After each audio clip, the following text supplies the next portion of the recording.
I felt special. I felt like somebody. And of course, Andy Warhol did this great poster, Be Somebody with a Body.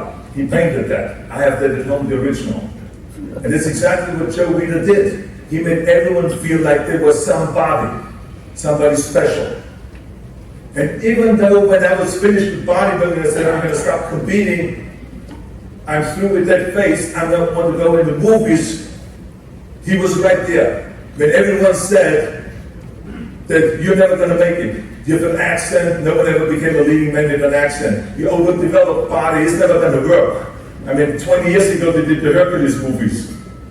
And then, of course, your name, Watson Schnitzel or something like that. I mean, no one can pronounce that. Yeah, I can see already a billboard. What's this? Yeah, come and see this movie. Forget it, Arnold. And Joe Weider again was saying to me, he says, don't listen to the naysayers. He says, you will be a star. And he even went to New York to help me get a job in Hercules in New York. And he told them that I'm a German Shakespearean actor. But there is no such thing, you all know that. There's no German Shakespearean actor. But he convinced them and they hired me. But I was not allowed to speak one single word. Don't you talk. I will talk. So that's what we did. And I got the job.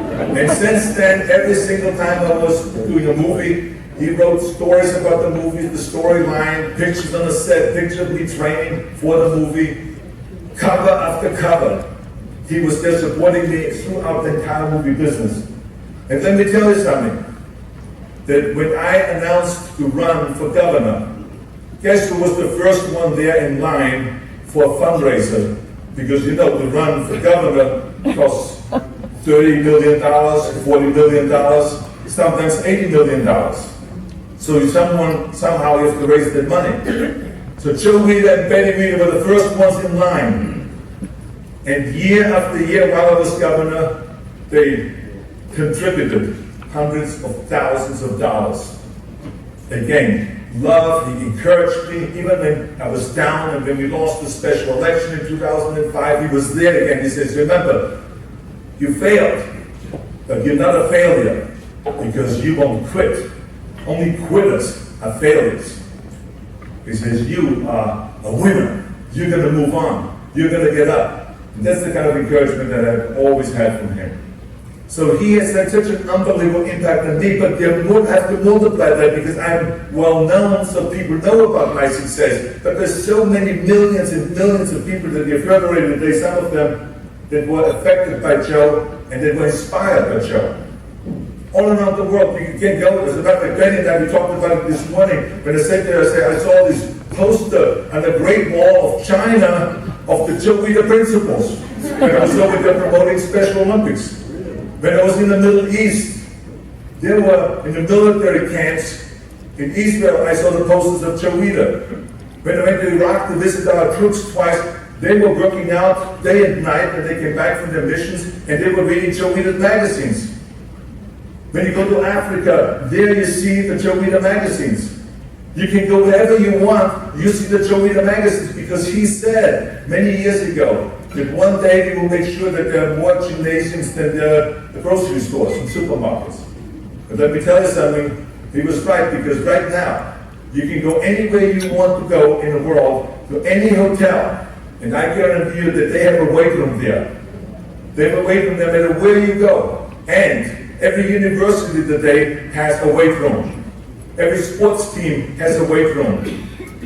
There are weight rooms in the police stations, in the fire stations, even in the hospital where they used to criticize and say you get muscle down, that's terrible for your heart.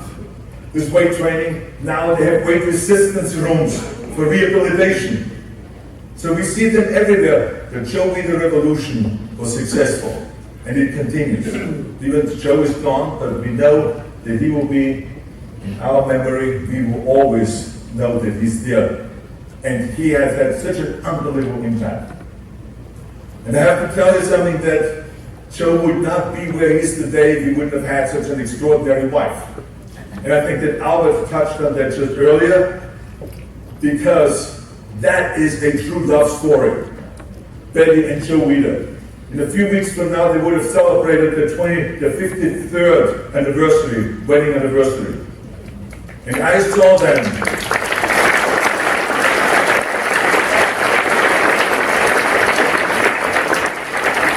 When I first came to this company, I saw them together, how much they were in love, and how she was sitting there and helping him make decisions, business decisions. And she was always the one that pushed Joe, go and do something also for women. Oh, come on, Betty, what's wrong with you? And she kept at it, she kept at it. And then all of a sudden, we saw the explosion in fitness and bodybuilding for women. And the Shape magazine was basically because Betty kept insisting, let's go and create a magazine for women. So I saw them working together, being kind of business partners, and exchanging ideas, philosophical ideas, intellectual conversations that I have been part of many times. And also the most extraordinary thing that I've seen, and again something that Albert touched on, was the last few weeks when Joe was lying in a hospital. Now, I went in there many times, but let me tell you something, different hours. Sometimes at midnight, sometimes early in the morning, sometimes in the afternoon. There was never a time when Betty was not sitting there by his bed, holding his hand and talking to him. Even though there were moments where he was totally out, but she was holding his hand and talking to him. And I know that Joe knew that she was there, talking to him. The kind of dedication that I've seen in Betty was absolutely extraordinary. It really touched me deeply. And I realized, I always realized what a special woman she was and why Joe is in love with her. But when you see that, when someone is in such trouble and lies there, and then at the end is in a coma, and someone there to hold your hands and to talk to you all the time, and to meet with the doctors and the nurses and the caretakers, that was really extraordinary. Betty, my hat off to you. Let's give a big hand to Betty.